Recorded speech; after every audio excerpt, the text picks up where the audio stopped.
चतुर सरस और दुष्ट लोमड़ी की कहानी। एक समय की बात है। एक जंगल में एक चतुर सरस रहता था। वह बहुत ही बुद्धिमान और चतुर था।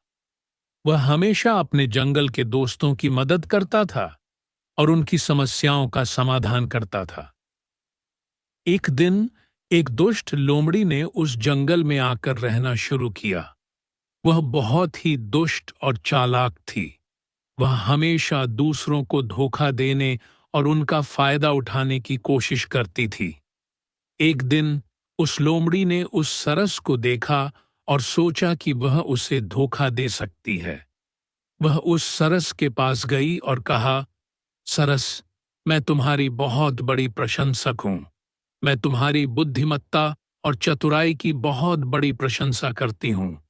उस सरस ने उस लोमड़ी की बात सुनी और कहा, धन्यवाद लोमड़ी, मैं तुम्हारी प्रशंसा की बहुत बड़ी कद्र करता हूं।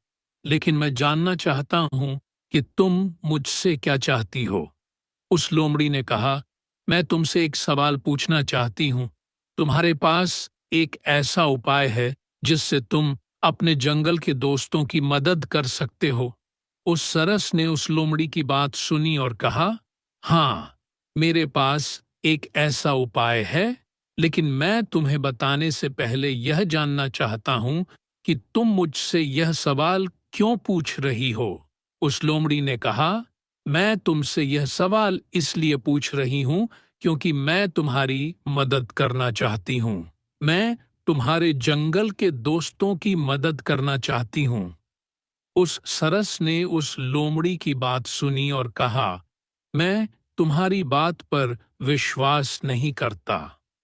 तुम एक दुष्ट लोमड़ी हो और तुम हमेशा दूसरों को धोखा देने की कोशिश करती हो। मैं तुम्हें अपना उपाय नहीं बताऊंगा।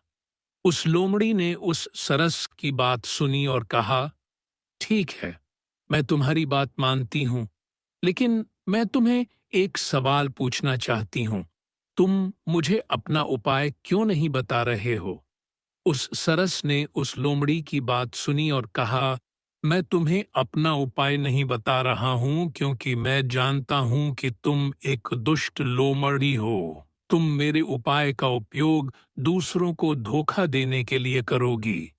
उस लोमड़ी ने उस सरस की बात सुनी और कहा, ठीक है, मैं तुम्हारी बात मानती हूं, लेकिन मैं तुम्हें एक आखिरी सवाल पूछना चाहती हूं। तुम मुझे अपना उपाय क्यों नहीं बता रहे हो?